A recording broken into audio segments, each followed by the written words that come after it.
Joining us is Attorney Cristina Conti, a human rights lawyer and an ICC Assistant to Counsel. Magandang umaga po sa inyo muli and thanks for joining us, Attorney. Kumusta po? Good morning. Okay, sige. Ito pong ruling na ito, what does the ICC ruling on Duterte's fitness mean for the pace and direction of the case?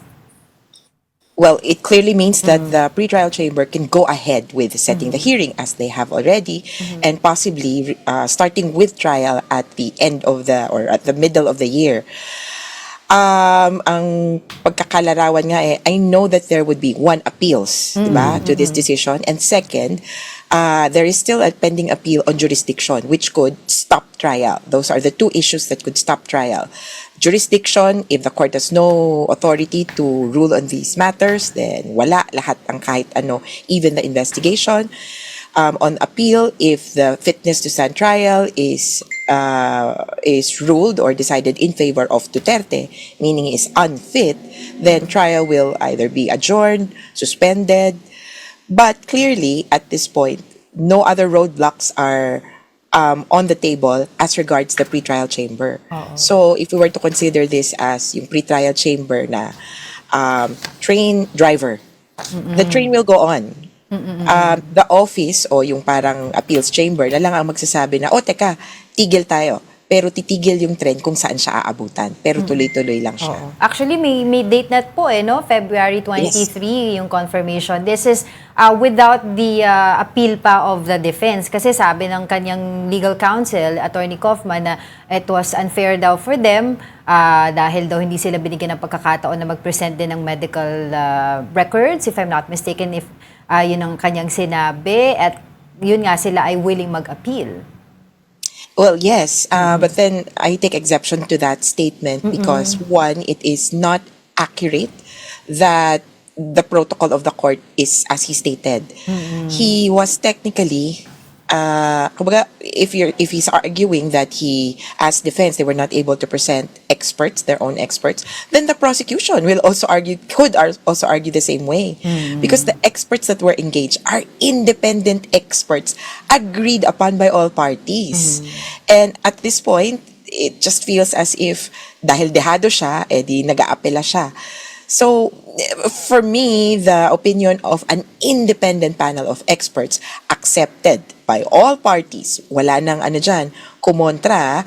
Earlier, there was a team drafted, nagkaroon ng issues, thanks to the defense for their due diligence.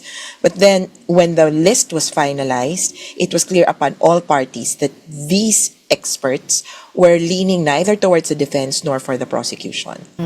So, he can go on with his appeal as expected or as according to the protocol, but this hearing has to resume by February 23rd.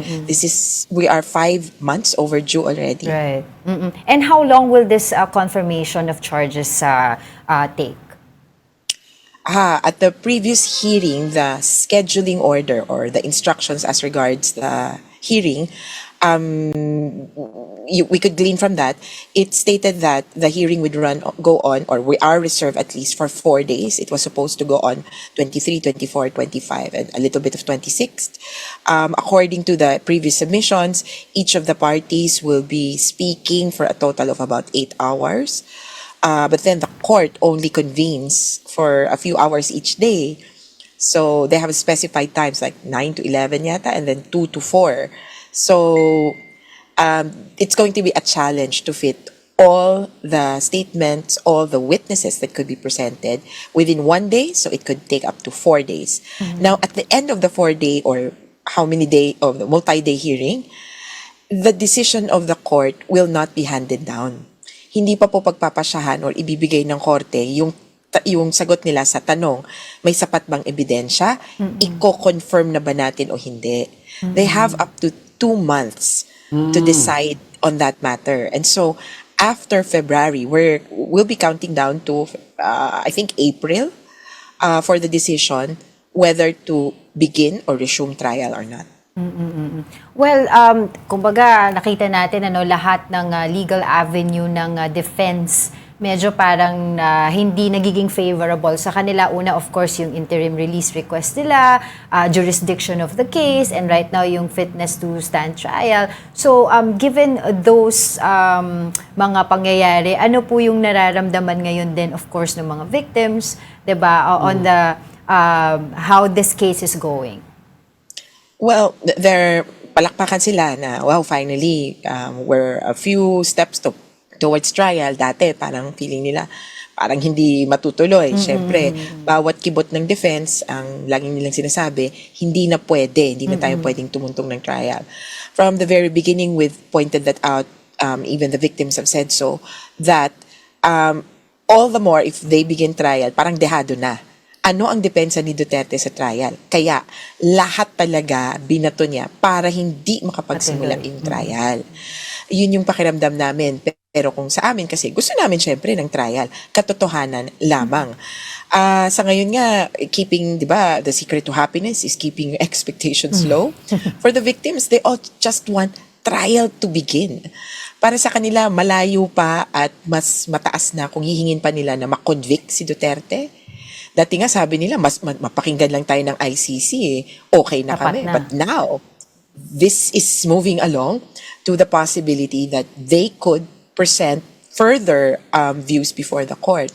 I would just also like to add that I think simultaneous almost as the announcement regarding the decision on fitness, the court has also given out instructions as regards victim participation. Okay.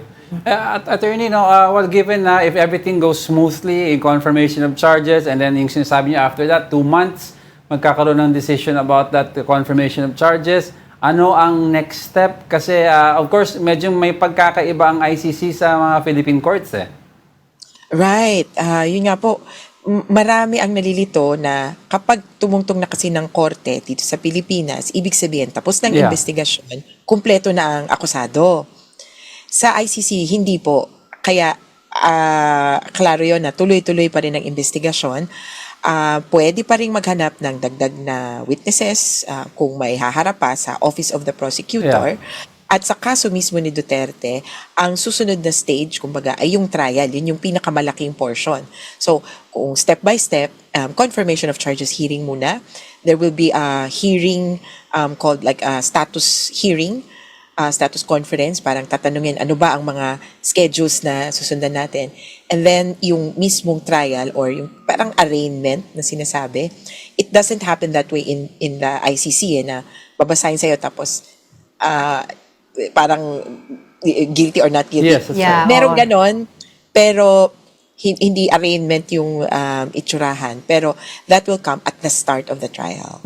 So, attorney, in historically ba sa confirmation of charges, has there been an instance na, well, hindi na-confirm yung charges mismo? Yes, there's been a handful, pero from what I know, it really depended on the evidence presented. But I'd like to also point out that there was this one time that hindi siya confirmation of charges talaga. It happened before even. They sued or on trial was the president of an African country. Wala siyang warrant of arrest pero nag-voluntary surrender siya. So nagkaroon ng kaguluhan, siya yung sinasabing may kasalanan. Eventually, he became president. He appeared before the court while president. Voluntarily? But then voluntarily, but then went home to Kenya. The country's Kenya. He went home to Kenya and then carried on as president. You know, as it appears, the victims, the witnesses, most especially, refused to cooperate with the ICC further. Kaya napilitan yung Office of the Prosecutor to withdraw the charges, even before confirmation of charges. So those kinds of developments are, kumbaga, in the history of the court, and I'm pretty sure they will try to kumbaga, avoid that kind of issue or dilemma in the future. Una, hindi na nila patatagalin ang mga kaganapan. And then pangalawa, sisiguraduhin nila na eto nga yung sa interim release, di ba? Hindi makakadagdag ng krimen or gagawa ng dagdag krimen yung suspect at hindi magi-interfere dun sa proceedings. Alright, recently there's a public call from the ICC on witnesses. Of course, yung mga critics are saying bakit humihingi pa kayo ng mga witnesses, etc. Some are criticizing it, some are actually insulting the call. What do you have to say to that? And perhaps you can explain to us bakit there's a need to call on witnesses publicly. Well, for these people who are criticizing, I think you're coming from a place of ignorance. You do not know how the court works and how the investigation is carried out. And it's also from a place of insensitivity. As I've mentioned, the investigation is still ongoing simultaneous with the hearings, with the court trials. And then insensitivity in other situations, and even in our situation, how could you expect victims or witnesses to come out when the vice president is someone who was so intimately involved in the Davao death squads and, as they say, will most likely figure in the 2028 elections. At yung takot nandyan pa rin, lalo na kung yung mga mismong tumira or yung direct perpetrators, yung mga pumatay, yung pa rin ang naka-assign na pulis sa lugar nyo. Kumbaga, halos walang pinagbago yung sitwasyon ng mga biktima at ng mga witnesses. Kaya hindi natin masasabi na kaagad-agad pagkatapos ng termo ni Duterte, magsusulputan, magsisilabasan ng mga biktima at witnesses. At yung isang punto din doon, ebidensya. Sinigurado ng DDS, the death squad, na walang ebidensya ang kanilang mga o pangit ang ebidensya na pangahawakan matapos ng mga insidente. Ang hawak natin ngayon ay mga police report na hindi na mabasa, copy-paste ang ilan, at walang accompanying documents. Kumbaga, ito na yon, police report lang. Samantalang meron dapat after operation report, investigation report, SOCO reports, halos kalat-kalat at hindi nila pwedeng sisihin ang mga biktima doon sa bakit hindi nyo kasi kinolekta. It is not our duty. It is not our responsibility. We did it out of need dahil hindi ginagawa ng gobyerno ang mag-imbestiga.